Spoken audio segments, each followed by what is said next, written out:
क्या माहौल है? माहौल तो बीजेपी का ही है। भाजपा का है? क्यों?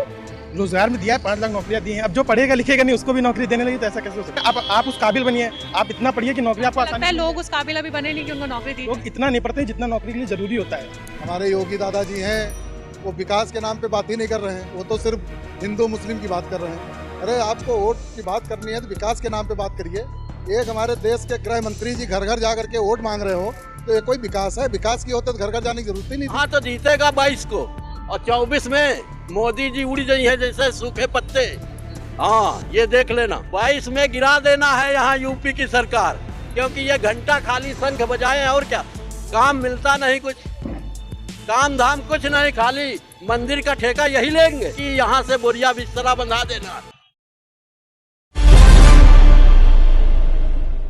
नमस्कार, आदाब, मैं हूं आपके साथ निखत अली। तो इस वक्त हम सरोजनी नगर विधानसभा सीट में मौजूद हैं। लखनऊ जिले में 9 विधानसभा सीटें आती हैं, जिनमें से 8 विधानसभा सीटें बीजेपी ने 2017 में जीत ली थी और इन 8 सीटों में से एक सीट सरोजनी नगर की सीट है। सरोजनी नगर की सीट को वीआईपी सीट कहा जाता है। अगर सरोजनी नगर सीट जीत ली तो मानो लखनऊ जीत लिया, आप सीएम बन गए। तो यही जानने के लिए हम आए हैं कि इस वीआईपी सीट से कौन जीतने वाला है। अब यहाँ के सियासी समीकरण भी मैं आपको बता दूं, इस सीट में सबसे ज्यादा यहाँ की जनता ने कांग्रेस पर भरोसा किया।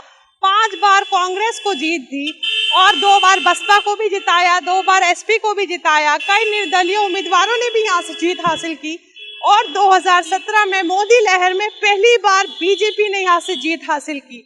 अब 2022 चुनाव हो रहे हैं, चौथे चरण की वोटिंग होने वाली है, तो यहाँ की जनता किस पार्टी की तरफ जाएगी? तो सरोजनी नगर सीट में कुछ लोग मुझे मिल गए हैं। शाम का वक्त हो गया है तो ठंड भी बढ़ गई है। आपके सामने बैठे हैं हम लोग और बात की शुरुआत करती हूँ आपसे। आपका नाम क्या है? रमेश कनौजिया। रमेश कनौजिया जी जी रमेश कनौजिया जी, कैसा माहौल है सरोजनी नगर में? पता ही है चुनाव चल रहे हैं। सरकार के खिलाफ बढ़िया माहौल है। खिलाफ? जी सरकार के खिलाफ बहुत बढ़िया माहौल है। सीट यहाँ से सपा जीतेगी और 110% जीतेगी, इसमें कोई नहीं। 5 साल स्वाति सिंह रहे, किसी भी गांव में कोई भी एक पत्थर उनका नहीं लगा, ना भी कोई एक काम किया उन्होंने। इसलिए जनता में इतना आक्रोश है कि वो आपकी एक आदमी सपा को वोट करेगा। हमारे समाज का 30-35 हजार वोट है, एक तरफ से सब सपा को वोट जाएगा। तो एक तरफा वोट सपा को जाएगा हमेशा। भी जितनी भी भर्तियां निकली सब फ्लॉप हो गई। हम लोग बनारस और दिल्ली तक परीक्षाएं बच्चों को देने गए, ठीक है, कहीं पेपर लीक है तो कहीं पेपर वो हो गया, कहीं वो हो गया, सब करके हम लोग चुपचाप बैठे हैं। किसी एक भी नौजवान को उन्होंने नौकरी नहीं दी। अब वो जैसे मोदी ने कहा था कि भाई हम भी पकौड़े बेचे हैं तो आप भी पकौड़े बेचो, तो हम लोग पकौड़े बेच लेंगे, फिर हमको तुम्हारी सरकार क्या जरूरत है? आपका नाम? सचिन कनौजिया। सचिन कनौजिया। सचिन क्या करते हैं? अभी तो मैम स्टूडेंट है। वोट हो गया होगा मेरे? हाँ, वोट दे सकते हैं। ठीक है। क्या माहौल है? माहौल तो बीजेपी का ही है। भाजपा का है? क्यों? बहुत से काम किए हैं विकास में और गरीब लोगों के लिए बहुत ज्यादा काम किया। ऐसा लग रहा है? हमें नहीं, जनता को ऐसा लग रहा है। अभी तो जनता है, जनता को लग रहा है। अभी तो यूपी की जनता है, प्रदेश की पूरी जनता एक ऐसा लग रहा है। हाँ, उनमें से प्रदेश की पूरी जनता को ऐसा लग रहा है। प्रदेश की पूरी जनता को लग रहा है कि गरीबों के लिए बहुत ज्यादा काम किया है। रोजगार में दिया है, 5 लाख नौकरियां दी हैं। अब जो पढ़ेगा लिखेगा नहीं उसको भी नौकरी देने लगी तो ऐसा कैसे हो सकता है? आप उस काबिल बनिए, आप इतना पढ़िए कि नौकरी आपको आसानी लगता है लोग उस काबिल अभी बने नहीं कि उनको नौकरी दी। लोग इतना नहीं पढ़ते जितना नौकरी के लिए जरूरी होता है। ठीक है, अगर मान लीजिए पास होने के लिए 30 नंबर है और नौकरी पाने के लिए 50 नंबर है, आप 30 लेके बैठे होंगे, आप बोलेंगे कि हमें नौकरी नहीं मिली, ऐसा कैसे हो सकता है? मैम, ऐसा नहीं हो सकता। आप इस काबिल है, आपको नौकरी मिलेगी। उतना पढ़िए कि आपको नौकरी मिल सके, उतना मत पढ़िए कि कुछ बहुत कम है आप बोल लो सरकार की गलती दे रहे हो, घर पे बैठे हो, वो नहीं। आपको लग रहा आने वाले वक्त में आप इतनी काबिलियत रखते हैं कि आप इतना पढ़ेंगे कि आपको नौकरी मिलेगी? क्यों नहीं मैम, मिलेगी। अगर हम पूरी मेहनत करेंगे तो नौकरी हमें देने से कौन रोक सकता है? तो किसी भी सरकार की कोई गलती नहीं, सरकार की गलती नहीं है जैसे, लेकिन हाँ कुछ पिछली सरकार में था, जैसे यादव फैक्टर चलता था कि जितने यादव हैं उनको ज्यादा नौकरियां मिलती थी, जैसा कि अखिलेश यादव ने किया पिछली सरकार में। आपको लगता है? चलिए, कुछ और लोग मुझे सरोजनी नगर सीट में मिल गए हैं तो उन लोगों से बात करने की शुरुआत करते हैं और जानते हैं कि क्या है माहौल यहाँ का। तो आपसे शुरुआत करती हूँ, आप अपना नाम बताएं। हमारा शैलेंद्र कुमार सिंह नाम है। शैलेंद्र जी, ये बताइए कैसा माहौल है इन दिनों? आप देख रहे हैं गाँव में, यूपी में, पूरे अपनी सीट में। अब यूपी में जो चुनाव का चल रहा है, जो सत्ता पक्ष के जो हमारे योगी दादाजी हैं, वो विकास के नाम पे बात ही नहीं कर रहे हैं। वो तो सिर्फ हिंदू मुस्लिम की बात कर रहे हैं। अरे आपको वोट की बात करनी है तो विकास के नाम पे बात करिए। एक हमारे देश के गृह मंत्री जी घर घर जा करके वोट मांग रहे हो तो ये कोई विकास है? विकास की होते तो घर घर जाने की जरूरत ही नहीं थी। क्या क्या दर्शा रहा है गृह मंत्री का ये सब करना? बिल्कुल फ्लॉप है पूरी तरीके से। यूपी में सब बिल्कुल साफ हो जाएंगे जिस पोजीशन पे लोग चल रहे हैं। अभी आने वाले वक्त में बहुत कम वक्त बच गया वोट करने के लिए, 5वें चरण में वोटिंग है। क्या लग रहा है कौन सी सरकार बन सकती है? देखिए अभी तो फिलहाल जो चल रहा है, हमारे नवयुवक राष्ट्रीय अध्यक्ष अखिलेश यादव जी का चल रहा है, और बाबा जी तो अपना वही हिंदू मुस्लिम और दुनिया को मंदिर मस्जिद लिए घूम रहे हैं। उससे कुछ होना नहीं है। हम लोगों की भी आस्था है मंदिर से, ऐसा नहीं कि हम लोग नास्तिक हैं, मंदिर नहीं जाते, मंदिर जाते, अपने घर में भी पूजा करते हैं।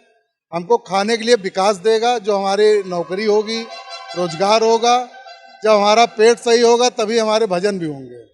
भूखे भजन ना होए गोपाला, लो अपने कंठी माला। किसका माहौल है एसपी? माहौल साइकिल का है, साइकिल का माहौल है, और साइकिल के शासन काल में यहाँ कार्य हुए हैं। उसके बाद देखिए तुम्हारा लोकसभा का ये संसद बीजेपी का है, मेयर बीजेपी का है, सभासद बीजेपी का है, विधायक मंत्री बीजेपी का है। उसके बाद भी क्षेत्र का कोई विकास नहीं हुआ। 17 में क्या योगी जी पर विश्वास किया था आपने? क्योंकि यहाँ पर काफी अच्छे सभी लोग किए थे, सभी लोग किए थे बीजेपी। लेकिन अब ये पता चल रहा है कि बीजेपी केवल जातवाद में और पाकिस्तान चीन में उलझा करके जो है वोटर को गुमराह कर रही। महंगाई, बेरोजगारी, विकास में जीरो है, नहीं कुछ कर रही है। मंदिर पर बहुत बात करती है ये पार्टी। क्या मंदिर से आप लोगों को लगता है कि वोट हासिल किए जा सकते हैं? क्या चीज? मंदिर पर बहुत बात करती है ये पार्टी। नहीं होगा, मंदिर मस्जिद पे नहीं होगा, जातवाद पे नहीं होगा, अब केवल विकास पे ही होगा। वोट होगा इस बार। मुद्दा केवल किसानों का चलेगा, नौजवानों का चलेगा, बेरोजगारी का चलेगा, महंगाई का चलेगा, यही मुद्दा चलेगा। आपका नाम? जितेंद्र सिंह एडवोकेट। जितेंद्र सिंह एडवोकेट है, वकील है। ये बताइए सरोजनी नगर में किस पार्टी का माहौल है इन दिनों? कौन आगे चल रहा है? यहाँ तो सभा आगे चल रही है। सपा आगे चल रही है। बीजेपी जीती थी 17 में। 17 में तो मोदी लहर थी, मोदी लहर में समय तो जो भी कुत्ता बिल्ली खड़ा हो गया सब जीत गया।